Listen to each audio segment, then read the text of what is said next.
Hey guys, Pat here from Rain Country. God is good all the time. It's a beautiful day out here in Rain Country, and Cody and I are out here taking some measurements for a simple open bottom flower box.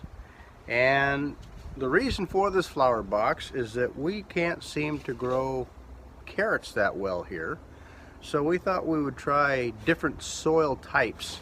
And I got some sand from at the property over there, so I'm going to bring some sand over and put it in this box, and I'll show you how to build these little boxes. So me and Cody are going to measure to see how big of a box we need. So I think I'll make it 6 feet long, and that'll put me out to here, 18 inches deep. And that'll make a pretty nice little box to, if the carrots really grow, we're going to be able to grow quite a few in that little area. What I'll do is I'm going to make these 12 inches deep, and that should be plenty of room for carrots to get big. So I got some cedar 1x12s that I'll go ahead and cut those out. Okay, here we are out front, and I found a 4x4 for the corners, and I found some 1x12 that I'd cut years ago on a little mill I used to have. This is from an old fence we had. The 4x4 is still sound mill, and so have these screws here to remove from that. And these are old Phillips drive, and they're full of dirt and grime.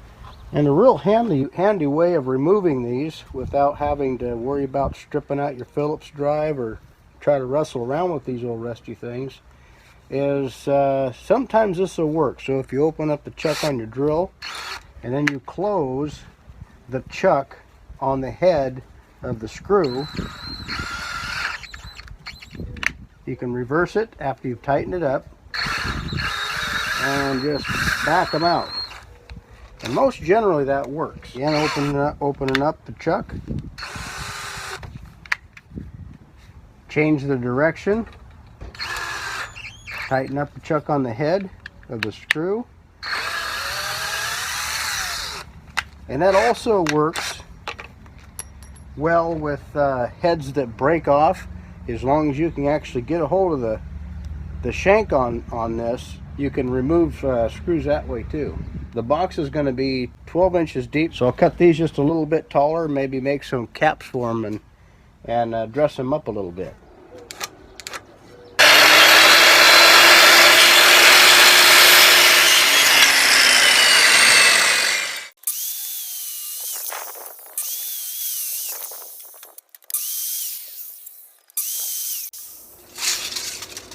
Well, I got enough here to make 14.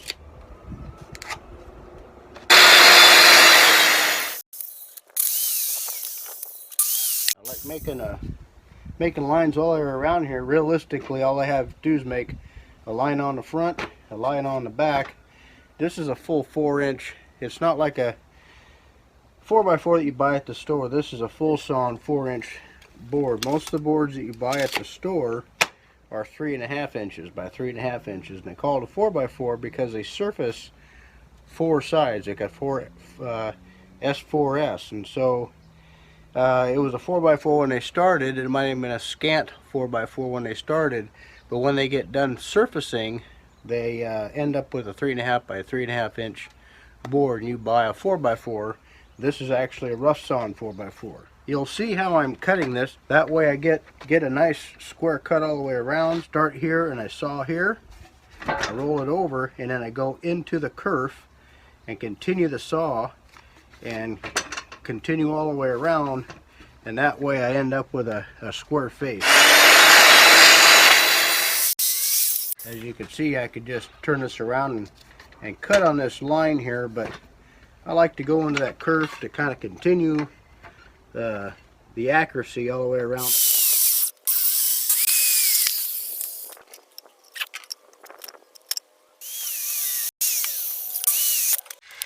how that's nice and flat all the way around the cut? I got this out of one of my hillbilly piles. So that's my sale for Mrs. Rain for the day, is that those hillbilly piles are there for a reason.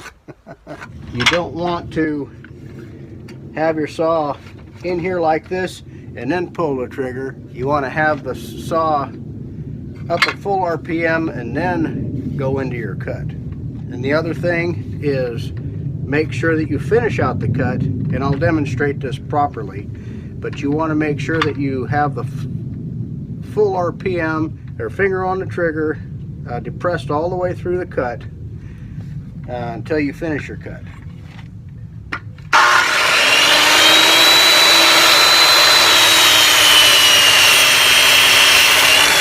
Now that wood, that's old growth cedar.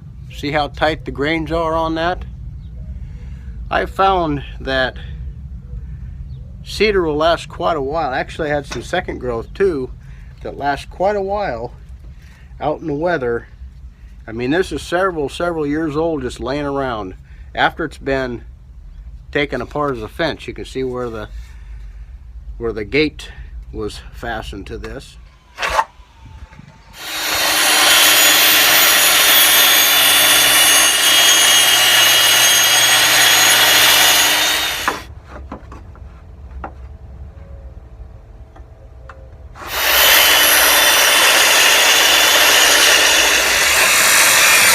Now, being I'm not building a piano, and I wanted to be exact on my measurements, if I wanted to make the outside dimension 6 by 18, this is full sawn 1-inch cedar, and what I would do is I would knock an inch. I would cut this down. Instead of 18, I would make this 16 inches long.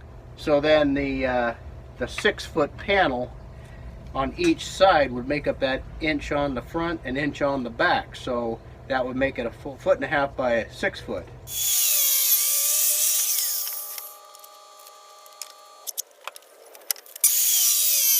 Mrs. Rain is a real sucker for cute stuff. So I'm probably going to be shooting myself in the foot because she'll probably want another dozen or so of these things made. But I'm going to go ahead and try to make it cute for her. What I want to do is just kind of engineering on the fly again. I'm going to make a little bit of a shape to these ends just to kind of give it a little more character. Show you up close here what I did. Measured out 3 inches.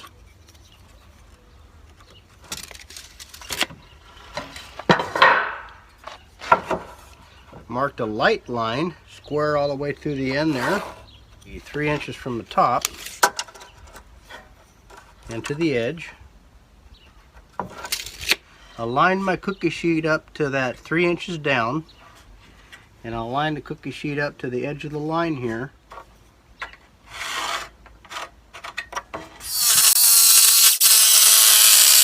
Okay, from here on out, what I could do is I could just use one of these ends, the first one, lining it up on the square end here, and just tracing that instead of making all those measurements, and that'll make it a little faster for the next one. And I always try to use the same block. That way, it's kind of like making a carbon copy. If you make copies off of copies, then over time it gets really distorted. So the first one has a little bit of distortion from the original line out because you have variations in your cuts. I try to be exact. In this particular instance, I went to the left of the drawn line on there to give that full dimension. So I'd lose, you know, 3/32 of an inch or 1/8 of an inch or something like that if I kept cutting on the right hand side and kept redrawing it. Now, if you really wanted to, you could put a bottom in this and put cross supports underneath it to keep it from sagging. But again, I want this to be an open bottom so it drains fine. These are unknown. And what I mean by that is that I know this is a nice clean straight edge. So what I can do is I can come in here and nail these, or actually I'm going to screw them to the bottom and to the side. I could have got away with 2x2s. I had these are handy. There's a lot more surface area here holding. And I was thinking about putting some little caps on here too, so I thought that might be kind of cool.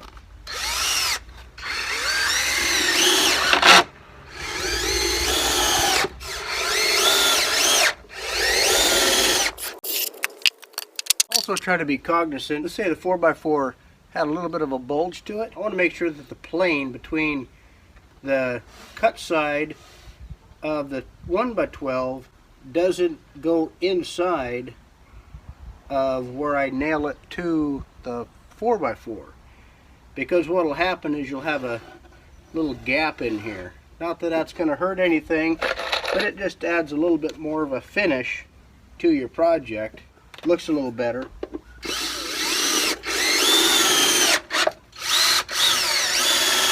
These are 3-inch screws, and I'm going through 1 inch, a full sawn 1 inch 1x12.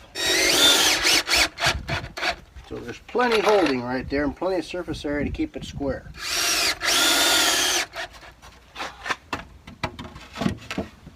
Make sure that the sides are square with the ends.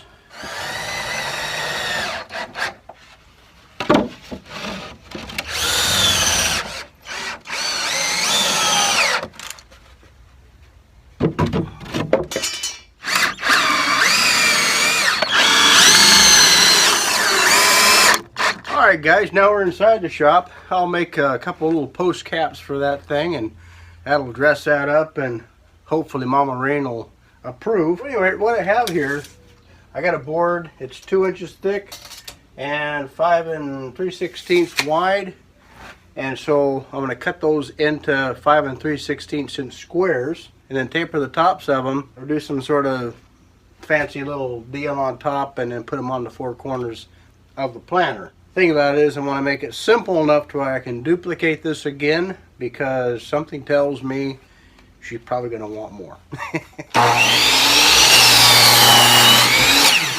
Come back 5 3/16, cut to the left of my line.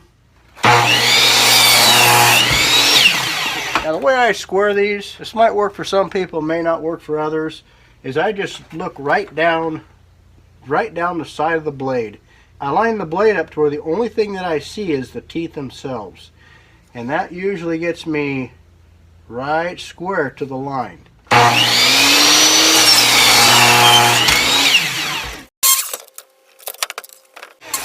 Okay, let's go take these to the table saw.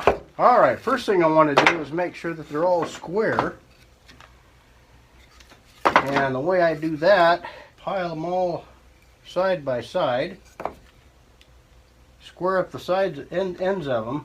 But this one here looks like the narrowest one. So I'm going to set the blade up just to clean that end up a little bit. That's right at 5 inches.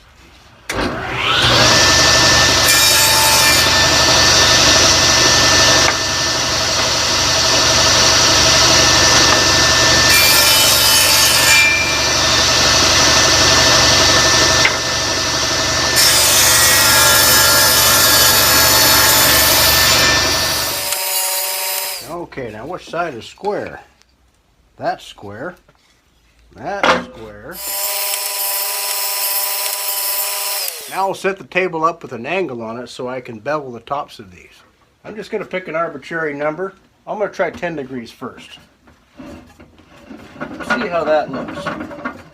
Now because the arbor only tilts one way, I had to lower the blade obviously. Maybe I think I'll have that come to a point. So I'm going to start back here. I could measure back, I could do line of sight, and I am partially basing everything on line of sight, but my first cut is going to be just a little bit back, and what you'll see that in a minute. But what I'm trying to do is I'm trying to make the blade cut and the edge coming in right here on the center. I want the center to be, because this is a perfect square now. I know the very center of this block is going to be right here, see? Now I want the blade to come through the block right there at the center. So when I'm looking at the edge of the board face disappears in the view. So I want the blade to come out right there in the center. You see how I'm moving you guys just to where you can't see the face of the block. I just look right down the side of the block and see where the center disappears and fall back just a little bit and make my first cut. That way, if my eyesight's off a little bit, then I won't overcut. I won't cut too much off of the inside of the block. You guys might have safer ways of doing that. This is just what I'm doing. I'm not a safety instructor, so to each their own. So I'm holding this against the fence. I'm holding this down, and I'm pinching the block to hopefully keep some control and staying away from the blade. So also using a push stick to feed it through so I don't tip the block one way or another. So all the force going into the blade is coming from back here. Basically what I'm doing here is trying to keep the block vertical and putting pressure down.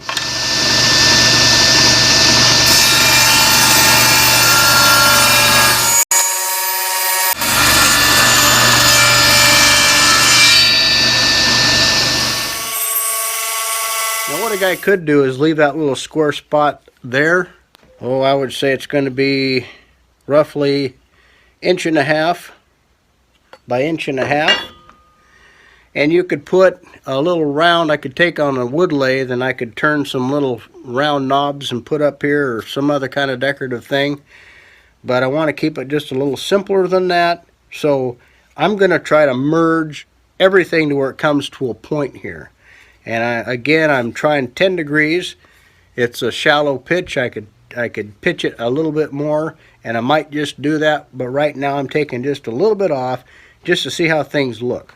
In order to make that flat spot disappear, I'm going to move the fence over like 1/8 of an inch.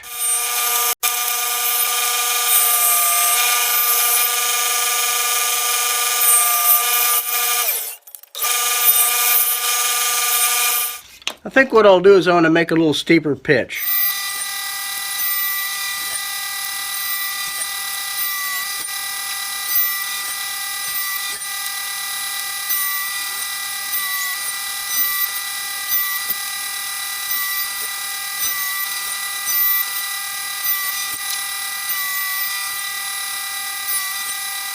Now I know I'm going to get a half a dozen comments or more about how unsafe this is. Anytime you do something like that around sharp objects, there's always a better way of doing something. I'm just here to tell you the ways that I've done things before, and been doing this for years, and it's worked out for me. Probably not the best, probably not the safest. I've personally cut little corner blocks before and had one hit me in the chest and roll up my face, and my face was numb for half the day. As a result of that, I always try to stay away on one side or the other of the blade. Things happen. So anyway, if you're unsure about doing something like this, don't do it. Do your research. Find some safety Sally that will show you how to do it right. So you want to center this on the 4x4. So there's a 1/2 inch here, 1/2 inch here, 1/2 inch on the front and the back. Remember, this is 4 inches and this is 5 inches, so there'd be 1/2 inch on each side all the way around the cap itself. And so now I got a drill bit to pre-drill for my finishing nails. Get roughly center. A little bit of an angle so it can bite and hold better.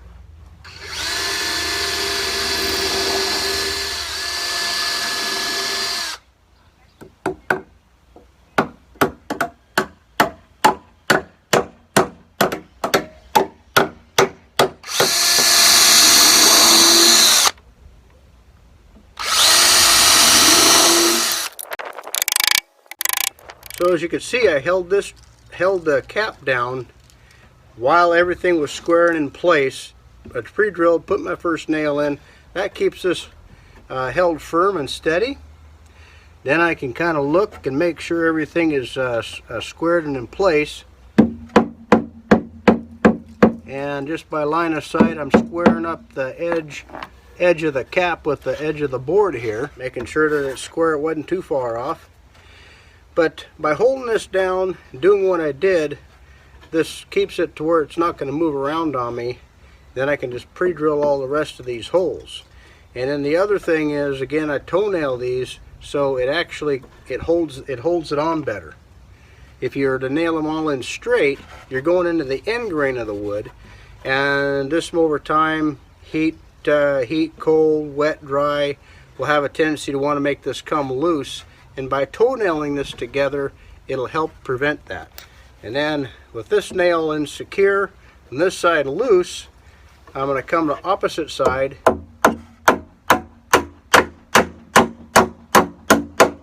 drive that home, and that way these sides are held equally down on top of the 4x4. Then I can go with other two corners.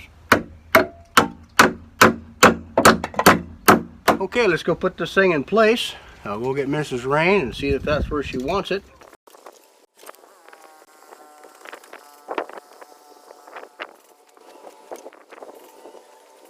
Well, that looks really nice. I love it. I love the shape. I love the caps.